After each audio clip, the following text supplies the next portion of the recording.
નમસ્કાર વિદ્યાર્થી મિત્રો, એકાઉન્ટ વિષયમાં આપણે છઠ્ઠા ચેપ્ટરનો અભ્યાસ કરી રહ્યા છીએ, ભાગીદારની નિવૃત્તિ કે મૃત્યુ. આ ચેપ્ટરમાંથી આપણે અત્યાર સુધીના અગાઉના જે થિયરીના વિડિયો જોયા કે જે દાખલો ગણવા માટે આપણે જુદી જુદી હિસાબી અસરો છે, એ હિસાબી અસરો છે એ આપણે કઈ રીતે આપવી એ પ્રમાણે. હવે આપણે આ ચેપ્ટરમાંથી જે તમને 8 માર્ક્સનો દાખલો પૂછાવાનો છે એ દાખલા વિશે હવે આપણે આગળ ગણતરી કરશું. જે પ્રમાણે પ્રવેશમાં આપણે દાખલો ગણતા એ જ પ્રમાણે આપણો નિવૃત્તિના દાખલાની રકમ હશે, તમને આપણે ખાતાઓ એ જ પ્રમાણે દોરવાના આવશે. પહેલું ખાતું પુનઃમૂલ્યાંકન ખાતું. પુનઃમૂલ્યાંકન ખાતામાં કોની નોંધ થાય તો કે પેઢીની મિલકતો અને દેવાઓમાં શું થતું હોય, વધારો કે ઘટાડો, એ વિગતોની નોંધ કરવા માટે કયું ખાતું તૈયાર કરવામાં આવતું હોય, પુનઃમૂલ્યાંકન ખાતું.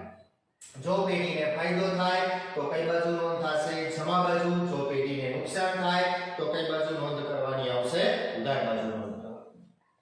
ત્યાર પછીનું બીજું ખાતું આવશે ભાગીદારોના મૂડી ખાતા. તો જેમાં માત્ર કોની વિગતોની નોંધ થશે, ભાગીદારો. પેઢીના જે ભાગીદારો છે એ ભાગીદારોની કોઈ પણ વિગત હોય તો આપણે એની નોંધ છે કયા ખાતામાં કરવાની આવશે, મૂડી ખાતામાં. જો ભાગીદારને કંઈ પણ આપવાનું હોય તો કઈ બાજુ નોંધ થશે, જમા બાજુ. ભાગીદારો પાસેથી કંઈ પણ વસૂલ કરવાનું હોય તો મૂડી ખાતામાં કઈ બાજુ નોંધ કરવાની આવશે, ઉધાર બાજુ નોંધ કરવાની આવશે. ત્યાર પછીનું ખાતું આવશે રોકડ બેંક ખાતું. જેમાં આપણે માત્ર કોની નોંધ કરવાની આવશે, રોકડ અને બેંકની. રોકડ આવે તો ઉધાર બાજુ, રોકડ જાય તો કઈ બાજુ નોંધ કરવાની, જમા બાજુ નોંધ કરવાની. અને ત્યાર પછી પાકું સરવૈયું. પાકા સરવૈયામાં 4 વિગતોની નોંધ થાય, મૂડી અને દેવા બાજુ નોંધાશે અને મિલકત અને લેણા છે આ બાજુ નોંધ થશે. અને આમનો અહીંયા આમનો માત્ર એક જ આવશે, બીજી કોઈ આમનો આપણે ક્યાંય નાખવાની આવશે નહીં. હવે વિદ્યાર્થી મિત્રો, આપણે ટેક્સ્ટ બુકમાં સૌથી પહેલા દાખલાની રકમને જોશું અને પછી આપણે દાખલાની ગણતરીની શરૂઆત કરશું. તો તમે દાખલામાં ટેક્સ્ટ બુકમાં ચેપ્ટર 6 દાખલો 5મો, પેજ નંબર છે 265. તો ટેક્સ્ટ બુકમાં જો 265 પેજ ઉપર દાખલો 5મો છે, અહીંયાથી આપણે દાખલાની શરૂઆત કરીશું. જે દાખલાઓ તમને 8 માર્કમાં પૂછાશે. તો સૌથી પહેલા આપણે દાખલાની રકમ વાંચીએ તો ધવલ, કમલ અને નવલ 2:2 ના પ્રમાણમાં નફો નુકસાન વહેંચતા ભાગીદારો છે. તો અહીંયા પેઢીના ભાગીદારો કેટલા છે તો કે 3, ધવલ, કમલ અને નવલ. જેનું પ્રમાણ છે કેટલું કીધું, 2:2:1. આ કેવું પ્રમાણ કહેવાય, જૂનું પ્રમાણ. એટલે જૂના ભાગીદારો કેટલા છે, 3:3. ત્રણેયનું જૂનું પ્રમાણ 2:2:1. તારીખ 31/3/2016 ના રોજ નવલ નિવૃત્ત થાય છે. આ ત્રણેયમાંથી નિવૃત્ત કોણ થાય છે, નવલ. નવલ નિવૃત્ત થાય છે તો હવે પેઢીના નવા ભાગીદાર કોણ કહેવાય, 2, ધવલ અને કોણ આવશે, કમલ. તારીખ 31/3/2016 ના રોજ તેમની પેઢીનું પાકું સરવૈયું છે એ નીચે મુજબ હતું. નીચે તમને રકમમાં પાકું સરવૈયું આપેલ છે. સૌથી પહેલા આપણે પાકા સરવૈયાની નીચે જે તમને વધારાની માહિતી એટલે એને શું કહેવાય, હવાલાઓ. તો પહેલા આપણે હવાલાઓ વાંચી અને જોઈ હવાલાની કોઈ પણ વિગત ઉપર હોય તો આપણે એને ટીક કરતા જશું અથવા તો આપણે ક્રમ કરશું. નિવૃત્તિ વખતે નક્કી કરવામાં આવ્યું કે પહેલો હવાલો, યંત્રોની કિંમત ₹25,000 અને સ્ટોકની કિંમત ₹5,000 આપવી. એટલે કે હવે આપણે ગણવાની. તો ઉપર પાકા સરવૈયામાં મિલકત લેણા બાજુ જો યંત્ર અને સ્ટોક બંને આપેલ છે તો યંત્રમાં ટીક કરો અને સ્ટોકમાં ટીક કરો. બીજો હવાલો, રોકાણોની કિંમત ₹8,000 નક્કી થઈ, જે કિંમતે રોકાણો નવલ લઈ જાય છે. તો ઉપર રોકાણો આપેલા હશે, રોકાણોમાં ટીક કરો. પ્રવેશમાં પણ મેં તમને કીધું હતું, જ્યારે કોઈ પણ રોકાણોમાં હવાલો આવે ત્યારે તમે સામેની બાજુ જો એ રોકાણોનું કોઈ પણ પ્રકારનું અનામત આપેલ છે તો એ અનામતમાં અસર આપો. તો જો મૂડી દેવા બાજુ આપ્યું તમને રોકાણ, વધઘટ, ભંડોળ. ભંડોળ એટલે શું કહેવાય, અનામત. એમાં ટીક કરજો. રોકાણ અને રોકાણ, વધઘટ, ભંડોળ બંનેમાં ટીક કરો. ત્રીજો હવાલો, લેણદારો પૈકી ₹3,000 નું દેવું ચૂકવવું નહીં પડે. લેણદારો આપેલા હશે મૂડી દેવા બાજુ, લેણદારોમાં ટીક કરો. ચોથો હવાલો, કામદાર વળતર પેટે ₹2,000 ના દાવાની જોગવાઈ કરવી. બરાબર, એટલે કે પેઢીમાં કામદાર વળતર, કોઈ કર્મચારીનો અકસ્માત થયો હશે, આપણે ₹2,000 દાવાની શું કરવી, જવાબદારી નક્કી કરવી. પણ ઉપર જો તમને એ કામદારોનું કોઈ પણ પ્રકારનું અનામત આપેલ છે. જો મૂડી દેવા બાજુ કામદાર, વળતર, અનામત છે ક્યાંય નથી તો આપણે એને ક્યાંય અસર આપવાની નથી. ત્યાર પછીની વિગત, ઘાલખાદ અનામત દેવાદારો પર 10% રાખવી. તો જો તમને ઘાલખાદ અનામત કોના ઉપર ગણવાની હોય? દેવાદારો ઉપર. તો દેવાદારો આપેલા હશે એમાં ટીક કરો. અને છઠ્ઠો અને મહત્વનો હવાલો, પાઘડીનું મૂલ્યાંકન ₹40,000 કરવામાં આવ્યું. જો અહીંયા પાઘડીનું મૂલ્યાંકન 40,000 કરવામાં આવ્યું એનો મતલબ કે પાઘડી કોની છે?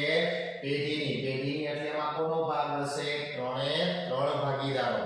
બધાય ભાગીદારોની પાઘડી કેટલી નક્કી થઈ? 40,000. હવે આપણે નક્કી કરવાનું કોણ નિવૃત્ત થાય છે? નવલ. તો નવલના ભાગની પાઘડી શું કરવાની? શોધવાની. અને એ રકમ એને આપણે શું કરી દેવાની? ચૂકવી દેવાની. તો એ નવલને કોણ ચૂકવશે? તો કે ધવલ અને કમલ ચૂકવશે. આમનોંધ લખી જરૂરી ખાતા તૈયાર કરી નવી પેઢીનું પાકું સરવૈયું તૈયાર કરો. આમનોંધ એટલે માત્ર આપણે કોની આમનોંધ લખવાની? પાઘડી. બીજી કોઈ આમનોંધ લખવાની કઈ જરૂર નથી. અને ખાતાઓ તો આપણે નક્કી છે કેટલા ખાતાઓ તૈયાર કરવાના? 4 ખાતાઓ. રકમ બચાઈ જાય, હવાલાઓ ટીક થઈ જાય પછી હવે આપણે દાખલાની ગણતરીની શરૂઆત કરવાની. શરૂઆત ક્યાંથી કરવાની? તો કે પાકા સરવૈયાથી. ત્યાંથી શરૂઆત કરશું આપણે પાકા સરવૈયાથી. સૌથી પહેલા પાકા સરવૈયામાં તમને રકમમાં જે વિગતો આપેલ છે એ બધી વિગતો આપણે દર્શાવી દેવાની. એ બધી વિગતો મોટાભાગની બધી વિગતો પાકા સરવૈયા જેમ આપેલ છે. મૂડી દેવા બાજુ એક મૂડી દેવા બાજુ, મિલકત લેણા બાજુ હોય તો મિલકત લેણા બાજુ. પણ હા, એમાંથી કોઈ પણ ભાગીદારની વિગતો હશે તો આપણે એ બધી વિગતો ક્યાં નોંધશું? મૂડી ખાતામાં નોંધશું. તો જો પાકા સરવૈયાથી શરૂઆત કરું મૂડી દેવા બાજુથી. પહેલી વિગત શું આપેલ છે? મૂડી ખાતા. તો મૂડી કોની હોય? તો કે ભાગીદારોની. તો આપણે એની નોંધ ક્યાં કરશું? મૂડી ખાતામાં. કઈ બાજુ આપેલ છે? જમા બાજુ. જો તો અહીંયા પાકું સરવૈયું છે, પાકા સરવૈયાની બાજુ છે એ આ ખાતા કરતા કેવી હોય? વિરુદ્ધ. આ જમા કહેવાય અને આ કઈ બાજુ કહેવાય? ઉધાર. તો જમા છે તો આપણે કઈ બાજુ લખવાની? મૂડી ખાતામાં જમા બાજુ. પણ જ્યારે મૂડી ખાતામાં મૂડી લખો ત્યારે વિગત શું લખવાની? બાકી આગળ લાવી. ત્રણેય ભાગીદારોની મૂડી. ધવલની મૂડી કેટલી છે? 30,000. કમલની મૂડી 20,000 અને નવલની મૂડી કેટલી છે? 10,000. ત્યાર પછીની વિગત, સામાન્ય અનામત. કોઈ પણ પ્રકારની અનામત આવે ત્યારે એ અનામતની રકમ આપણે ભાગીદારો વચ્ચે શું કરી દેવાની? વેચી દેવાની. તો આ અનામત ક્યાં આવશે? મૂડી ખાતામાં. કઈ બાજુ આપેલ છે? જમા. તો આપણે કઈ બાજુ લખવાની? જમા બાજુ. સામાન્ય અનામત. જો રકમ કુલ કેટલી આપેલી છે? 5,000. કયા ભાગીદારો વચ્ચે વેચવાની? જૂના ભાગીદારોને. કયા પ્રમાણમાં વેચવાની? જૂના પ્રમાણમાં. તો 5,000 ને 2:1 ના પ્રમાણમાં. તમે કેલ્ક્યુલેટર સાથે રાખજો, ગણતરી કરતા રહેજો, નહીંતર તમને ખ્યાલ આવશે નહીં. તો 5,000 ને 2:1 ના પ્રમાણમાં વેચવી તો 5,000 ગુણ્યા 2 ભાગ્યા કુલ એટલે કે 5. તો ધવલના ભાગે કેટલી આવશે? 2,000. ધવલ અને કમલનું પ્રમાણ સરખું છે તો એ બંનેની રકમ કેટલી આવશે? સરખી 2,000. અને નવલના ભાગે છે એ કેટલી રકમ આવશે? 1,000 આવશે. ત્યાર પછીની વિગત, રોકાણ વધઘટ ભંડોળ. ભંડોળ એટલે શું કહેવાય? અનામત. પણ જો એમાં હવાલો છે તો કે આ. જો હવાલો ન હોય તો એ બધું ભંડોળ આપણે જેમ સામાન્ય અનામત વેચી એ જ પ્રમાણે રોકાણ વધઘટ ભંડોળ બધી રકમ ભાગીદારો વચ્ચે શું કરી દેવાની? વેચી દેવાની. પણ અહીંયા હવાલો છે એટલે આપણે ક્યારે ધ્યાનમાં લેશું? હવાલો આવે ત્યારે. ત્યાર પછીની વિગત, ઘાલખાદ અનામત. ઘાલખાદ કે ઘાલખાદ અનામત કોના ઉપર ગણાતી હોય? દેવાદારો ઉપર. તો સામે જો દેવાદારો ઉપર હવાલો છે તો ક્યાં? તો આપણે ક્યારે ધ્યાનમાં લેશું? હવાલો આવે ત્યારે. ત્યાર પછીની વિગત, લેણદારો. તો લેણદારો એ પેઢીનું શું કહેવાય? દેવું. દેવું છે એટલે ક્યાં આવશે? મૂડી દેવા બાજુ. ત્યાં થોડીક જગ્યા શું કરી દેવાની? છોડી દેવાની. લેણદારો કેટલી રકમ આપેલ છે? લેણદારોની 15,500. હવાલો છે એટલે આપણે એની રકમ ક્યાં રાખશું? અંદરના કોલમમાં 15,500. મૂડી દેવા બાજુની વિગતો કુલ. એ જ પ્રમાણે સામે જો મિલકત લેણા બાજુની બધી વિગતોમાં સૌથી પહેલી વિગત શું આપેલ છે? પાઘડી. તો પાઘડી જ્યારે પાકા સરવૈયામાં એટલે કે પેઢીના ચોપડે પાઘડી આપેલ હોય ત્યારે આપણે એ પાઘડીની રકમ શું કરવાની? માંડી વાળવાની. માંડી વાળવાની એટલે આપણે એટલું જ યાદ રાખવાનું, પાકા સરવૈયામાં પાઘડી આપેલ હોય તો એ પાઘડી જેમ અનામત વેચી એ જ પ્રમાણે આપણે જૂના ભાગીદારો વચ્ચે શું કરી દેવાની? વેચી દેવાની. તો એ પાઘડી પાકા સરવૈયામાં છે તો ભાગીદારો વચ્ચે વેચી દેશું એટલે ક્યાં ખાતામાં આવશે? મૂડી ખાતામાં. કઈ બાજુ આપેલ છે ઉધાર, તો આપણે કઈ બાજુ નોંધ કરવાની ઉધાર બાજુ. અહીંયા પણ વિગત શું લખવાની પાઘડી ખાતે. કયા ભાગીદારો વચ્ચે વેચવાની, તો કે જૂના ભાગીદારોને કયા પ્રમાણમાં, જૂના પ્રમાણમાં. પણ જો પાઘડીની કુલ રકમ કેટલી છે 10000, તો 10000 ને જૂના પ્રમાણ મુજબ વેચી દો. 2:1 ના પ્રમાણમાં કેલ્ક્યુલેટરમાં ગણતરી કરજો. એટલે ધવલના ભાગે કેટલી આવશે 4000, અમલના ભાગે 4000 અને નવલના ભાગે કેટલી રકમ આવશે 2000 આવશે. ત્યાર પછીની વિગત યંત્રો. યંત્રો એ પેઢીની શું કહેવાય મિલકત. મિલકત છે એટલે ક્યાં આવશે મિલકત. તેના બાજુ યંત્રો કેટલી રકમ છે 20000. હવાલો છે એટલે રકમ ક્યાં રાખવાની અંદરના કોલમમાં. ત્યાર પછીની વિગત રોકાણો. રોકાણો એ પેઢીની શું કહેવાય મિલકત. મિલકત છે એટલે ક્યાં આવશે મિલકત. તેના બાજુ રોકાણો કેટલી રકમ છે 10000. એમાં પણ હવાલો છે એટલે રકમ ક્યાં રાખશું અંદરના કોલમમાં. ત્યાર પછીની વિગત દેવાદારો. દેવાદારો એ પેઢીનું શું કહેવાય લેણું. લેણું છે એટલે ક્યાં આવશે મિલકત. લેણા બાજુ દેવાદારો કેટલી રકમ છે 30000. એમાં પણ હવાલો છે એટલે રકમ ક્યાં રાખશું અંદરના કોલમમાં. ત્યાર પછીની વિગત સ્ટોક. સ્ટોક એ પેઢીની શું કહેવાય મિલકત. મિલકત છે એટલે મિલકત. લેણા બાજુ સ્ટોક કેટલી રકમ 10000. એમાં પણ હવાલો છે એટલે રકમ ક્યાં રાખશું અંદરના કોલમમાં. ત્યાર પછી રોકડ અને બેંક. તો રોકડ એ પણ પેઢીની મિલકત જ છે, પણ અહીંયા આપણે રોકડ છે મિલકત તરીકે દર્શાવવાની નથી. શા માટે એને દર્શાવવાની? કારણ કે આપણે એનું શું તૈયાર કરીએ છીએ ખાતું. એટલે કે રોકડ કે બેંક આવે તો આપણે એની નોંધ ક્યાં કરવાની એના ખાતામાં. કઈ બાજુ આપેલ છે ઉધાર, તો આપણે કઈ બાજુ લખવાનું ઉધાર બાજુ. પણ કોઈના ખાતામાં એની વિગત લખો ત્યારે સમજો શું લખવાનો બાકી આગળ લાગી. કેટલી રકમ છે 5000. એની રકમ કેટલી લખવાની 5000. હવે પાકા સરવૈયાની બધી વિગતો છે એ પૂરી. હવે નીચે હવાલામાં જો હવાલા જે આપેલા છે દરેક હવાલાને અત્યાર સુધી આપણે પાકા સરવૈયાની વિગતો જોઈએ એટલે દરેકની કેટલી અસર થાય એક જ. પણ જ્યારે હવાલાઓ હશે ત્યારે દરેક હવાલાની કેટલી અસર આપવાની 2. આ બધા હવાલાની એક અસર જે તે મિલકત કે દેવામાં શું થશે વધારો કે ઘટાડો, અને બીજી અસર વધારા કે ઘટાડાની ક્યાં આવશે પુનઃમૂલ્યાંકન ખાતામાં આવશે. પહેલો હવાલો જો યંત્રોની કિંમત 25000 અને સ્ટોકની કિંમત 5000 આખી. અહીંયા બે વિગત છે. પછી જો પેલા યંત્રની કિંમત કેટલી આપવાની કીધી 25000. તો આપણા પાસે જો યંત્રોની કિંમત છે કેટલી 20000. હવે એને કેટલી ગણવાની આખવી એટલે શું કહેવાય ગણવી. તો હવે આપણે યંત્રની કિંમત છે કેટલી ગણવાની 25000. તો 20000 છે, હવે કેટલી કરવાની 25000. તો યંત્રની કિંમતમાં શું થયો કહેવાય વધારો, એટલે પ્લસ વધારો. કેટલો વધારો થયો તો કે 5000 પ્લસ કરો એટલે કુલ રકમ કેટલી થશે 25000. હવાલો છે એટલે એની કેટલી અસર થશે 2. વધારા ઘટાડાની અસર ક્યાં આપવાની પુનઃમૂલ્યાંકન ખાતામાં. યંત્ર એ આપણી શું કહેવાય મિલકત. એની કિંમતમાં શું થયો વધારો. મિલકતની કિંમત વધી તો પેઢીને શું થશે ફાયદો. ફાયદો થાય તો પુનઃમૂલ્યાંકન ખાતામાં કઈ બાજુ આવશે જમા બાજુ. વિગત એ જ લખવાની યંત્ર ખાતે. પણ અહીંયા જ્યારે રકમ લખો ત્યારે પુનઃમૂલ્યાંકન ખાતામાં કઈ રકમ લખાવી જોઈએ વધારો થતો હોય તો વધારાની, ઘટાડો થતો હોય તો ઘટાડાની. તો અહીંયા વધારો કેટલો થયો વધારો 5000. તો રકમ છે કેટલી આવશે 5000.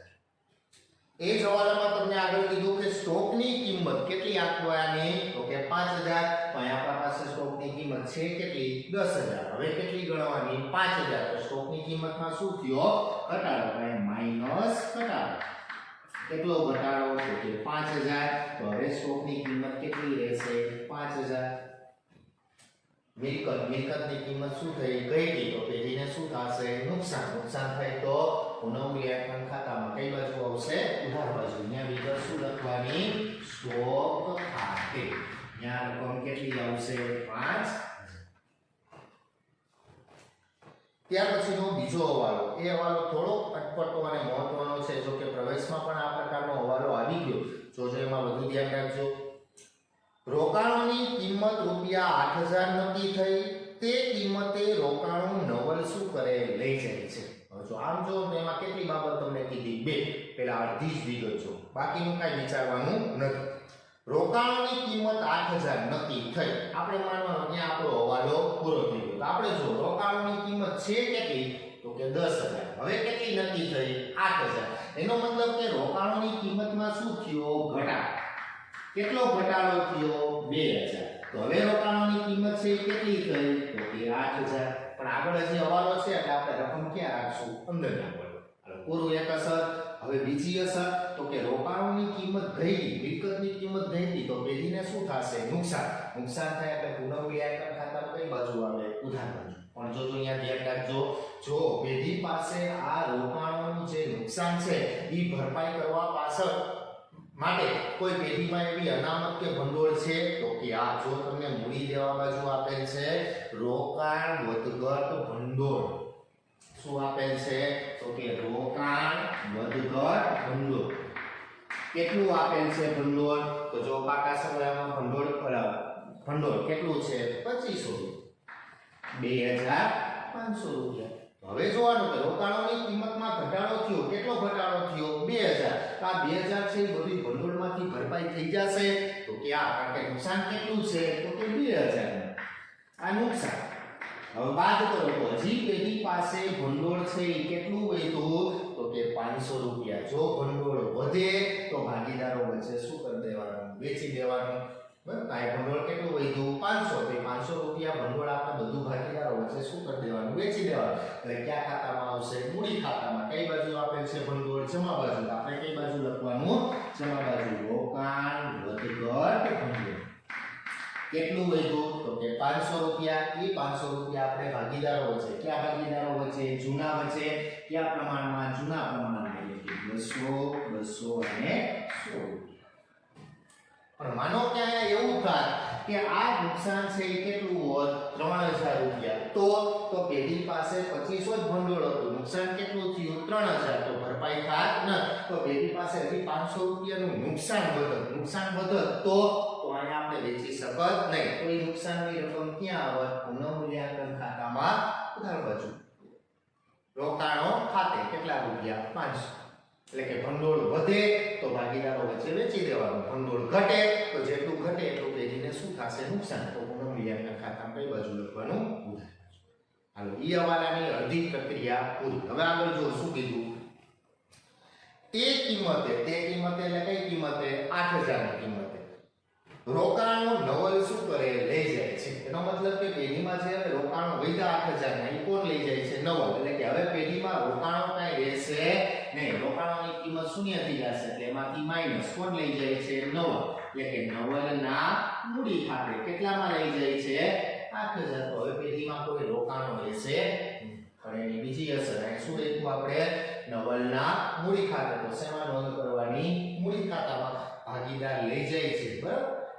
ભાગીદાર લઈ જાય તેનો મતલબ કે આપણે એના પાસેથી પૈસા શું કરવાના વસૂલ કરવાના. કારણ કે ભાગીદાર પેઢીમાંથી કાંઈ પણ લઈ જાય એટલે ભાગીદારે શું કર્યો કહેવાય ઉપાડ છે. એટલે મૂડી ખાતામાં કઈ બાજુ આવશે ઉધાર બાજુ. શું લઈ જાય છે રોકાણો. એટલે શું લખવાનું રોકાણો ખાતે. કોણ લઈ જાય છે નવલ. તો નવલના કોલમમાં કેટલામાં લઈ જાય છે 8000. તો અહીંયા રકમ છે કેટલી આવશે 8000 આવશે. એટલે કાઈ નો ખબર પડે મેં અગાઉ પણ કીધું છે જ્યારે તમે કોઈ પણ બીજી અસર આપો ત્યારે જો આ કઈ બાજુ લખ્યું ઉધાર બાજુ. શું કર્યું માઈનસ થયું ત્યારે બીજી અસર ઈ બાજુ આવવી જોઈએ. તો અહીંયા ઉધાર છે અહીંયા કઈ બાજુ લખવાનું ઉધાર. પ્લસ થાય તો કઈ બાજુ હોવું જોઈએ વિરુદ્ધ. અહીંયા ઉધાર છે અહીંયા કઈ બાજુ લખ્યું જમા બાજુ. બીજો હવાલો પૂરો. ત્રીજો હવાલો જો લેણદારો પૈકી રૂપિયા 5000 નું દેવું ચૂકવવું નહીં પડે. લેણદારો એ પેઢીનું શું કહેવાય દેવું. હવે કીધું લેણદારો પૈકી આપણે 15500 ચૂકવવાના છે. હવે એમાંથી 5000 ચૂકવવા પડશે નહીં. તો આપણા લેણદારોમાં શું થશે ઘટાડો માઈનસ ઘટાડો. કેટલા નથી ચૂકવવાના 5000. તો હવે આપણે દેવાના કેટલા રહ્યા તો કે 10500. દેવું ઘટે તો પેઢીને શું થાય ફાયદો. તો પુનઃમૂલ્યાંકન ખાતામાં કઈ બાજુ આવશે જમા બાજુ. એની અંદર શું લખવાની લેણદારો ખાતે. કેટલો ફાયદો થયો 5000. ત્યાર પછીનો હવાલો કામદાર વળતર પેટે રૂપિયા 2000 ના દાવાની શું કરવી જોગવાઈ કરવી. એટલે કે પેઢીમાં કામ કરતા કર્મચારીને શું આપવાની આપણે અકસ્માતનો દાવો આપવાનો.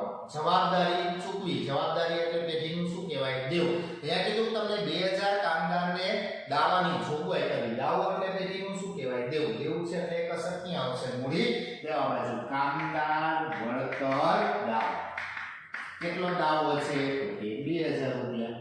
એ આપણે કર્મચારીને શું કરવાના દેવાના. હવે જો આ દાવો છે હિસ્સેમાંથી ચૂકવાતો હોય ભંડોળમાંથી, તો જો પેઢીમાં એવું કોઈ ભંડોળ છે પાકા સરવાળામાં મૂડી દેવા બાજુ જો કામદાર વળતર ભંડોળ તો ક્યાંય આપેલું નથી. તો એનો મતલબ કે પેઢી કર્મચારીને 2000 ચૂકવશે તો પેઢીને શું થશે? નુકસાન થાય તો પુનઃમૂલ્યાંકન ખાતામાં ઉધાર બાજુ કામદાર વળતર દાવો કેટલા રૂપિયા? 2000.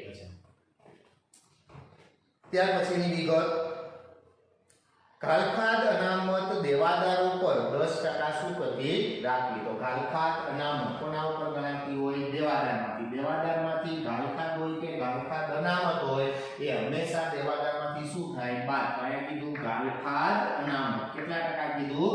10%. કોના 10%? 30,000 ના 10% એટલે કેટલા થશે? 3,000.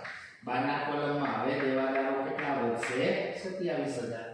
હવે એ ઘાલખાદ અનામતની નોંધ ક્યાં આવશે? પુનઃમૂલ્યાંકન ખાતામાં. પણ ખાસ એમાં ધ્યાન રાખજો, પ્રવેશમાં પણ કહેતો ઘાલખાદ અનામત જ્યારે પુનઃમૂલ્યાંકન ખાતામાં લખો ત્યારે ઉપર જો પાકા સરવાળામાં તમને કોઈ જૂની ઘાલખાદ અનામત આપેલ છે તો જો તમને મૂડી દેવા બાજુ કીધું ઘાલખાદ અનામત કેટલી છે? 2000. અહીંયા ઘાલખાદ અનામત હતી કેટલી? તો કે 2000. હવે કેટલી થઈ? 3000. તો ઘાલખાદ અનામતમાં શું થયો? વધારો. ઘાલખાદ કે ઘાલખાદ અનામત વધે ને એટલે પેઢીને શું થાય? નુકસાન. તો કઈ બાજુ નોંધ થાય? ઉધાર બાજુ. પણ જો એ ઘાલખાદ કે ઘાલખાદ અનામત ઘટે તો પેઢીને શું થાય? ફાયદો. તો કઈ બાજુ નોંધ કરવાની? જમા બાજુ. બરાબર. પાછું ઉપર ક્યાંક હાંસિયામાં નોંધી નાખજો. બરાબર. અહીંયા છેલ્લા ચેપ્ટર ઘાલખાદ અનામત વધે તો પુનઃમૂલ્યાંકન ખાતામાં ઉધાર બાજુ અને ઘાલખાદ અનામત ઘટે તો પુનઃમૂલ્યાંકન ખાતામાં જમા બાજુ. અહીંયા ઘાલખાદ અનામત છે વધે છે એટલે પેઢીને શું થશે? નુકસાન. એટલે કઈ બાજુ નોંધ કરવાની? ઉધાર બાજુ. ઘાલખાદ અનામત ખાતે. પણ અહીંયા રકમ છે કેટલી આવશે? તો કે બંને વચ્ચેનો શું લખવાનો? તફાવત. કારણ કે વધે છે પણ કેટલી વધી? તો કે 1000. એટલે રકમ છે કેટલી ધ્યાનમાં લેવાની? 1000. ત્યાર પછીનો છઠ્ઠો હવાલો, પાઘડીનું મૂલ્યાંકન રૂપિયા 40,000 કરવામાં આવે. સૌથી મહત્વની બાબત પાઘડીનું મૂલ્યાંકન. અહીંયા તમને કીધું પાઘડીનું મૂલ્યાંકન છે કેટલું નક્કી થયું? 40,000. પણ જે તમને પાઘડી આપેલ છે એ કોની પાઘડી હશે? તો કે પેઢીની પાઘડી. કેટલી આપેલ છે? 40,000. હવે એમાંથી આપણે જે ભાગીદાર પેઢીમાંથી નિવૃત્ત થાય છે, કોણ નિવૃત્ત થાય છે? નવલ. તો આપણે એમાંથી કોનો ભાગ શોધવાનો? તો કે નવલનો ભાગ. કુલ પાઘડી 40,000 એને મૂલ્ય નવલનું પ્રમાણ કેટલું છે? 1 છેદમાં કુલ પ્રમાણ કેટલું થશે? 5. તો નવલના ભાગની પાઘડી છે કેટલી આવશે? તો કે 8,000. કોના ભાગની પાઘડી આવી? નવલના ભાગની પાઘડી કેટલી આવી? તો કે 8,000. તો અહીંયા નવલના ભાગની જે પાઘડી છે કેટલી આવશે? 8,000. તો જ્યારે રકમમાં પેઢીની પાઘડી આવી હોય ત્યારે આપણે સૌથી પહેલા નિવૃત્ત ભાગીદારના ભાગની પાઘડી શું કરવાની? શોધવાની. હવે આ પાઘડી છે એ કોની આવી? તો કે નવલની. એને કોણ ચૂકવશે? તો કે ધવલ અને કમલ. અહીંયા કોઈ પણ દાખલો ગણો પાઘડીની એક જ સરખી આમ યાદ રાખવાની. જે ભાગીદારને શું થતો હોય? નફામાં લાભ.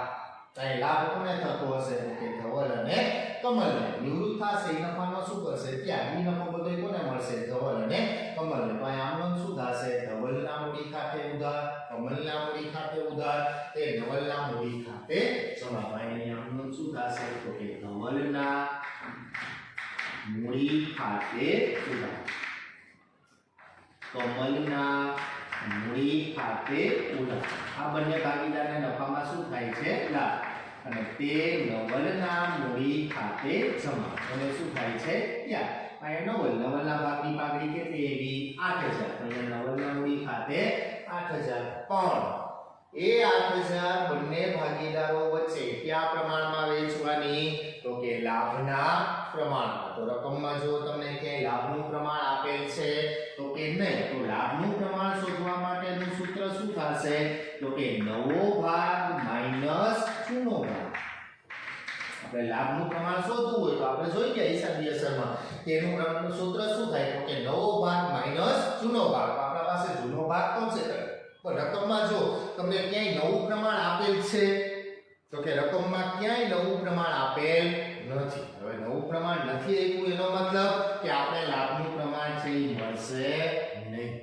લાભનું પ્રમાણ ક્યારે શોધી શકાય? નવો ભાગ અને જૂનો ભાગ આપેલો હોય તો જ. પણ એ નવું પ્રમાણ ક્યાંય આપેલું જ નથી, એનો મતલબ કે આપણે નવો ભાગ છે લાભનું પ્રમાણ છે એ ક્યાંય મળશે નહીં. તો અહીંયા આપણે કયા પ્રમાણમાં વેચવી? તો જ્યારે રકમમાં લાભનું પ્રમાણ ન મળે ત્યારે આપણે જૂનું પ્રમાણ છે એ જ કેવું ગણી લેવાનું? લાભનું પ્રમાણ. જેમ આપણે પ્રવેશમાં પ્રક્રિયા કરતા ત્યાં ત્યાગનું પ્રમાણ આવતું, અહીંયા શેનું આવશે? લાભનું પ્રમાણ. તો જ્યારે રકમમાં લાભનું પ્રમાણ ન મળે ત્યારે આપણે જૂનું પ્રમાણ હોય એ જ કેવું ગણી લેવાનું? લાભનું પ્રમાણ. અહીંયા આપણે લાભનું પ્રમાણ છે કેટલું ગણશું? 2/2. તો આપણે 2 ને સરખા ભાગે વેચી દઈએ. 8000 ને 2/2 સરખા ભાગે વેચો એટલે તો એના ભાગે કેટલી રકમ આવશે? 4000 ને 4000. અહીંયા હિસાબી અસર પૂરી. લગભગ દરેક દાખલામાં આ જ પ્રમાણે હિસાબી અસર પાઘડીની આવશે. બરાબર? અને પાઘડીની હિસાબી અસર પૂરી. હવે આપણે એની ખાતામાં શું કરવાની? અસર આપવાની. બંને અસર ક્યાં આવશે? બધી અસર મૂડી ખાતામાં. પહેલા જુઓ ધવલ અને કમલના મૂડી ખાતે. તો મૂડી ખાતામાં શું થયું? ઉધાર. તો કઈ બાજુ લખવાનું? ઉધાર બાજુ. પણ અહીંયા વિગત શું લખવાની? વિરુદ્ધ. એટલે શું લખશું આપણે? નવલના મૂડી ખાતે. હવે રકમ કોના કોલમમાં લખવાની? તો કે આપણે નોંધ કોની કરી છે? ધવલ અને કમલની. તો ધવલના કેટલા છે? 4000. કમલના કેટલા છે? 4000. નવલમાં કાંઈ આવશે નહીં. અને એમ યાદ ન દે તો આપણે પ્રશ્નમાં કીધું હતું જે ભાગીદારનું નામ લખો એનાથી રકમ શેમાં લખવાની? વિરુદ્ધમાં લખવાની. હવે તો કે નવલના મૂડી ખાતે. તો મૂડી ખાતામાં શું થયું? જમા. તો કઈ બાજુ લખવાનું? જમા બાજુ. અહીંયા વિગત શું લખવાની? તો કે વિરુદ્ધ. એટલે કે ધવલના મૂડી ખાતે અને કમલના મૂડી ખાતે. પણ રકમ કોના કોલમમાં લખવાની? તો કે નવલમાં. ધવલના કેટલા છે? 4000 અને કમલના કેટલા છે? 4000. અહીંયા પાઘડીની હિસાબી અસર છે. બધી હવાલાઓની અસર આપી દીધી. અહીંયા આપણો દાખલાની બધી પ્રક્રિયા છે પૂરી. એક પ્રક્રિયા બાકી છે શેની? તો કે જે ભાગીદાર પેઢીમાંથી નિવૃત્ત થશે એની જે પેઢીમાં રકમ હશે એની રકમ એ આપણે શું કરવાની? ચૂકવવાની. પણ આપણે ક્યારે ચૂકવી શકશું? કે આપણે પહેલા એ નક્કી કરવાનું કે નિવૃત્ત ભાગીદારને આપણે કેટલી રકમ ચૂકવવાની છે. એ ક્યારે મળશે? તો કે જે ભાગીદાર નિવૃત્ત હતો એનું મૂડી ખાતું આપણે શું કરી? બંધ કરી. જે અહીંયા બાકી મળે ને એ એની કેવી રકમ કહેવાય? લેણી રકમ. તો સૌથી પહેલા એ ચૂકવવા માટે આપણે પહેલા લેણી રકમ શું કરવી પડશે? શોધવી પડશે. તો એ લેણી રકમ શોધવા માટે આપણે ખાતાઓ શું કરવા પડે? બંધ. પણ પહેલા મૂડી ખાતું બંધ ન કરી શકાય. પહેલા કયું ખાતું બંધ કરવાનું? પુનઃમૂલ્યાંકન ખાતું. તો હાલો સૌથી પહેલા આપણે પુનઃમૂલ્યાંકન ખાતું બંધ કરશું. બંધ કરે ત્યારે નિયમ પ્રમાણે જે બાજુનો ટોટલ વધુ હોય પહેલા કરો. કઈ બાજુનો ટોટલ વધુ છે? જમા બાજુ. કેટલા રૂપિયા? 10000. એને સામેની બાજુ લઈ જાઓ 10000. ઉપરની વિગતો બાદ કરો. 5 ને 2 7 ને 8000. 10000 માંથી આ ત્રણેય બાદ કરો એટલે તફાવત છે એ કેટલો આવશે? 2000 રૂપિયા. આ શું મળ્યું કહેવાય? તો કે પુનઃમૂલ્યાંકન ખાતામાં ઉધાર બાજુ તફાવત આવે તો શું કહેવાય? નફો. અને જમા બાજુ આવે તો શું કહેવાય? ખોટ. પણ પુનઃમૂલ્યાંકન ખાતું બંધ કરો. જે નફો કે ખોટ આવે છે એની રકમ આપણે જૂના ભાગીદારો વચ્ચે જૂના પ્રમાણમાં શું કરી દેવાનું? વેચી દેવાનું. અને જૂના ભાગીદારો કેટલા છે? 3. ધવલ, કમલ અને નવલ. જૂના પ્રમાણમાં એટલે કે 2/2/1 ના પ્રમાણમાં વેચો એટલે ધવલના ભાગે 800, 800 અને 400. આ પુનઃમૂલ્યાંકન ખાતું બંધ થઈ ગયું. હવે પુનઃમૂલ્યાંકન ખાતું બંધ કરો. જે નફો આવે એ નફો આપણે ક્યાં લઈ જવાનો? મૂડી ખાતામાં. જે બાજુ હોય એનાથી કઈ બાજુ લખવાનો? વિરુદ્ધ. આ ઉધાર છે તો આ કઈ બાજુ લખશું? જમા બાજુ. અહીંયા તમે પુનઃમૂલ્યાંકન ખાતું અથવા શબ્દ શું લખવાનો? નફો લખવાનો. ધવલના 800, કમલના 800 અને નવલના 400. પુનઃમૂલ્યાંકન ખાતાની પ્રક્રિયા પૂરી. હવે જ પ્રમાણે મૂડી ખાતું. પણ જ્યારે નિવૃત્તિનો કોઈ પણ દાખલો ગણો ત્યારે મૂડી ખાતું બંધ કરો ત્યારે પહેલા માત્ર કોનું મૂડી ખાતું બંધ થવું જોઈએ? તો કે જે ભાગીદાર પેઢીમાંથી શું થાય છે? નિવૃત્ત. સૌથી પહેલા એનું મૂડી ખાતું આપણે શું કરવાનું? બંધ. કારણ કે પહેલા એને લેણી રકમ આપણે શું કરી દેવાની? ચૂકવી દેવાની. તો અહીંયા સૌથી પહેલા કોણ નિવૃત્ત થાય છે? તો કે નવલ. તો નવલનું મૂડી ખાતું બંધ કરો. એનો ટોટલ કરો એટલે કેલ્ક્યુલેટરમાં કરજો. 4 4 8 19500. આ ટોટલ એ ટોટલ ને કઈ બાજુ લઈ જાવ? સામેની બાજુ. 19500. એમાંથી ઉપરની વિગતો છે એ બાદ કરો. 8000 અને 2000 બાદ કરો એટલે તફાવત છે એ કેટલો આવશે? 9500. બસ પ્રવેશ અને નિવૃત્તિના દાખલામાં ફેરફાર બસ આ જ છે. અહીંયા આપણે ભાગીદાર લઈ આવતો રકમ, અહીંયા આપણે જે ભાગીદાર નિવૃત્ત થાય છે એની લેણી રકમ શું કરવાની, શોધવાની. જે મૂડી ખાતું બંધ કરતા એ જ પ્રમાણે જે રકમ મળે એ રકમ હવે આપણે એને શું કરી દેવાની, ચૂકવી દેવાની. તો અહીંયા નિવૃત્ત ભાગીદારની જે લેણી રકમ છે એ કેટલી રીતે ચૂકવી શકાય, બે રીતે. એક શેમાં ચૂકવાય, રોકડમાં. બીજું શેમાં ચૂકવાય, લોન તરીકે. અહીંયા રકમમાં જો તમને ક્યાંય સૂચના આપી કે આપણે નિવૃત્ત ભાગીદાર નવલને રોકડમાં ચૂકવવી કે લોન તરીકે રાખવી, તો કે નહીં. ક્યાંય આપણે હવાલો આપેલો નથી. એનો મતલબ કે મેં તમને સમજાવ્યું હતું જ્યારે રકમમાં સૂચના આપેલ ન હોય ત્યારે આપણે એની લેણી રકમ છે શેના તરીકે રાખવાની, લોન તરીકે. તો અહીંયા આપણે એની સામે વિગત શું લખવાની, લોન ખાતે. આ લોન ખાતે આ પૂરું ચૂકવાઈ ગયું. ચાહે એમ કીધું હોય રોકડમાં, ચાહે શું લખવાનું, રોકડ ખાતે. એમ કીધું હોય લોન તરીકે, ચાહે શેના તરીકે રાખવાની, લોન તરીકે. અહીંયા આપણે દાખલામાં કઈ સૂચના જ નથી. એનો મતલબ કે આપણે શેના તરીકે રાખશું, લોન તરીકે. પણ આની અસર કેટલી થશે, 2. આની બીજી અસર લોન. લોન એ પેઢી માટે શું કહેવાય, દેવ. કારણ કે આપણે એને 9500 ચૂકવવાના છે એ અત્યારે ચૂકવા નથી, પેઢીમાં રાખી દીધા. પણ એ આપણે ક્યારે ચૂકવશું, ભવિષ્યમાં. એ પેઢી માટે શું કહેવાય, દેવ. આની બીજી અસર છે એ ક્યાં આવશે, પાકા સરવૈયામાં. કઈ બાજુ આવશે, મૂડી દેવા બાજુ. કોની લોન છે, તો કે નવલની લોન. કેટલા રૂપિયા, તો કે 9500. આ પૂરું. આ એની લેણી રકમ શું થઈ ગઈ, ચૂકવી. હવે છે પેઢીના ભાગીદારો. હવે કેટલા વધ્યા ભાગીદારો, 2. હવે એ બંનેના મૂડી ખાતા છે એ શું કરવાના, બંધ કરવાના. તો કરો ધવલના મૂડી ખાતાનો ટોટલ કેટલો થશે, ધવલમાં 33000 અને કમલમાં કેટલો થશે, 23000. બંને ટોટલ આ બાજુ લઈ આવો, 33000 અને 23000. હવે એમાંથી ઉપરની બંને વિગતો છે શું કરવાની, બાદ કરો. એ બાદ કરો એટલે તફાવત કેટલો આવશે, તો કે ધવલમાં કેટલો આવશે, 25000 અને કમલમાં 15000. આ બંને હજી પેઢીના શું છે, ભાગીદારો. ભાગીદારો છે એટલે આ બંને ભાગીદારની શું મળી કહેવાય, તો કે બાકી આગળ લઈ ગયા. ઈ બાકીને ક્યાં લઈ જવાની, તો કે પાકા સરવૈયામાં. કઈ બાજુ આવશે, મૂડી દેવા બાજુ. અહીંયા વિગત શું લખવાની, મૂડી. હવે પેઢીના કેટલા ભાગીદારો રહ્યા, માત્ર 2 છે. ધવલના 25000 અને 15000. ટોટલ રકમ કેટલી થશે, 40. અને હવે એક્ટિવ ખાતું બંધ કરવાનું. રોકડ બે ખાતું બંધ કરો. સરવાળો કેટલો આવશે, 5000. સામેની બાજુ લઈ જાઓ, 5000. કાંઈ નથી એટલે બાકી કેટલી કહેવાય, 5000. અહીંયા શું લખવાનું, બાકી આગળ લઈ જાઓ. એ બાકીને ક્યાં લઈ જવાની, પાકા સરવૈયામાં. અહીંયા શું લખવાની, રોકડ 2. કેટલી રકમ, 5000. હવે સૌથી છેલ્લે ક્યુ બંધ કરવાનું, પાકું સરવૈયું. પાકા સરવૈયાનો ટોટલ છે એ બંને બાજુ કેવો આવવો જોઈએ, એક જ સરખો. બંને બાજુનો ટોટલ કરો એટલે કેટલો આવશે, 62000. કેલ્ક્યુલેટરમાં ગણતરી કરજો, એમાં લખી નો નાખો. આ ટોટલ. આ 8 માર્કનો દાખલો છે તમને પરીક્ષામાં પૂછાશે. જેમ પ્રવેશમાં ભણતા એ જ પ્રકારે નિવૃત્તિમાં એક બે બાબત જે અલગ આવે શેની આવે, તો કે નિવૃત્ત ભાગીદારની લેણી રકમ આપણે શું કરવી પડતી હોય, ચૂકવવી પડતી. બાકી કોઈ ફેર પડશે એટલે આ દાખલો આની સાથે તે બુકમાં જ લખવાનો છે. આની સાથે સાથે દરરોજ હું આ જ પ્રકારનો એક દાખલો છે તમને હોમવર્કમાં જાતે ગણવા આપીશ, પણ એ ફેરબુકમાં લખવાની જરૂર નથી. કારણ કે એમાં તમારે ચેક થાય એના કરતાં તમારે રફમાં છે એ એક દાખલો ગણવાનો. કેમ કે અકાઉન્ટિંગ બુક અલગ રાખી દેવાની જેમાં તમારે દરેક દાખલાઓ છે એમાં ગણતા જવાના રહેશે. બરાબર. નમસ્કાર વિદ્યાર્થી.